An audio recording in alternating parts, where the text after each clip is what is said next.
ஹாய்ங்க, எப்படி இருக்கீங்க? நான் எப்பவும் போல் சூப்பராக இருக்கேன். இந்த வீடியோவில் நீங்கள் தமிழ்லேயே பார்த்துருப்பீங்க. இந்த வீடியோ பொறுத்த வரைக்கும் நான் பேசக்கூடியது இளைய தளபதி தளபதி உங்கள் விஜய், தாவேகா விஜய் அவர்களை பற்றி தான். நான் சின்ன வயசுலேருந்து கொண்டாடி தீர்த்த ஒரு சினிமா கதாநாயகன், அவரை பற்றி தான் பேசுகிறேன்.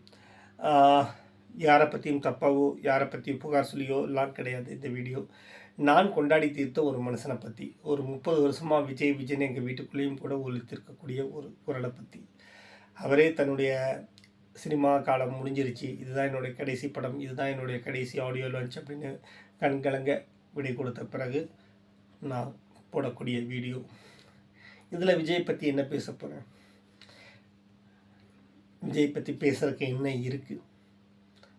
எல்லாருக்குமே தெரியுமே, விஜயை வெறுக்கிறவனு கூட தெரியுமே. ரஜினியோட ரசிகன் இல்லாமல் ரஜினியை ரசிக்காமல் ஒரு தலைமுறை எப்படி வளராமல், அதே மாதிரி விஜயை ரசிக்காமல் ஒரு தலைமுறை இருக்கவே வாய்ப்பில்லை. விஜய் பாடல்களை, விஜய் நடனத்தை, விஜயோட பஞ்ச் டைலாக்கை கேட்டு வளர்ந்த தலைமுறை.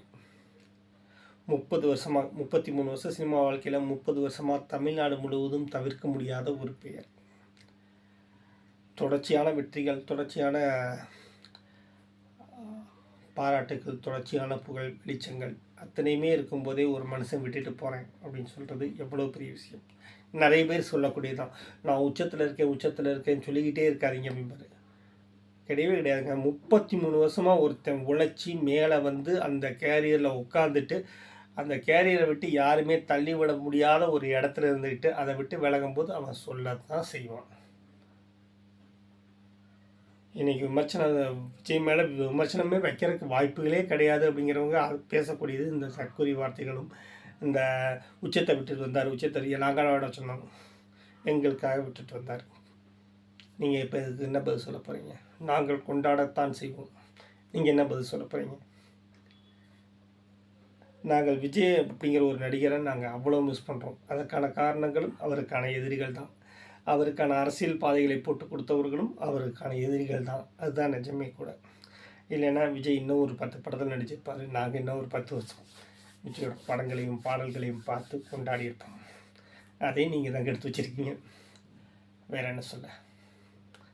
விஜயோடைய சினிமா வாழ்க்கை அப்படிங்கிறது ரொம்ப அழகானது, எந்த விதமான புகாரும் இல்லாதது. கெசுகெசுகள் அஃப்கோர்ஸ் எல்லாருக்குமே இருந்துச்சு. இன்னமும் சொல்லப்போனால் விஜய்க்கு ரொம்ப ரொம்ப ரொம்ப ரொம்ப ரொம்ப கம்மியாக இருக்கும். ஆரம்ப காலகட்டத்தில் உள்ளதாக இருக்கும், இல்லைன்னா இப்போ கடைசியாக பேசுகிறதா இருக்கட்டும். அப்பவும் சரி இப்போவும் சரி, அது இதுக்குமே அவர் செவி சாய்ச்சதே கிடையாது. அதை பற்றின கவலைகளும் கிடையாது. ஆனால் அவர் கால் சீட் சொல்லப்பல, எந்த ப்ரொடியூசரையும் கஷ்டப்படுத்தலை.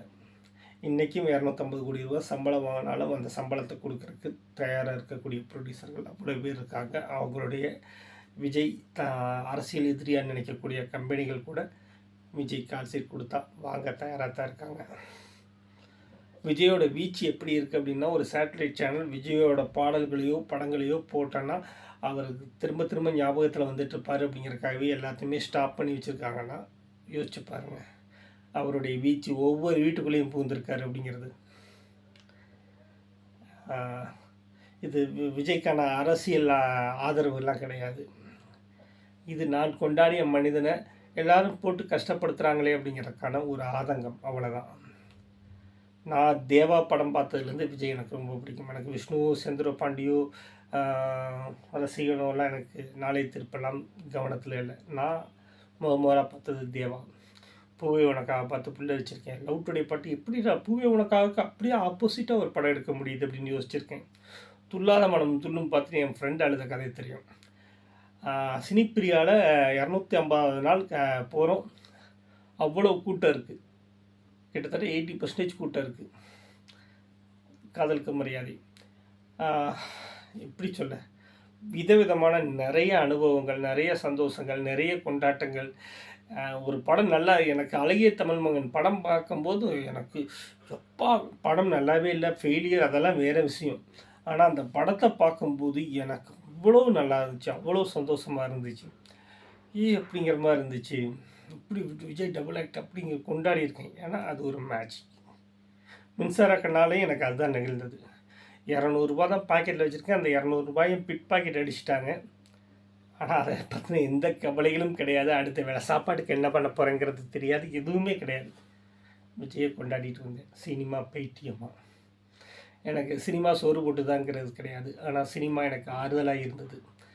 நிறைய கண்ணீர்களை, நிறைய தனிமைகளை எனக்கு ஒதுக்கி வச்சது. இன்றைக்கும் எனக்கு 41 வயசுலேயும் நான் இன்றைக்கும் சினிமா பார்த்துட்டு தான் தூங்குறேன். டெய்லி ஒரு சினிமா. அது நல்லது கெட்டது அதெல்லாம் கிடையாது. நிறைய சினிமாக்கள் பார்த்துட்ருக்கேன். அந்த வகையில் எனக்கு ஆதர்ச ஹீரோ விஜய். அவர் அரசியலுக்கு வராரு அப்படிங்கிறதுல மாற்று கருத்துக்கள் எல்லாருக்குமே இருக்கும். இன்றைக்கி விஜய் மேலே வீசக்கூடிய கற்கள் அனைத்துமே வந்து பார்த்திங்கன்னா அரசியலுக்கு வராரு அப்படிங்கிறது தான்.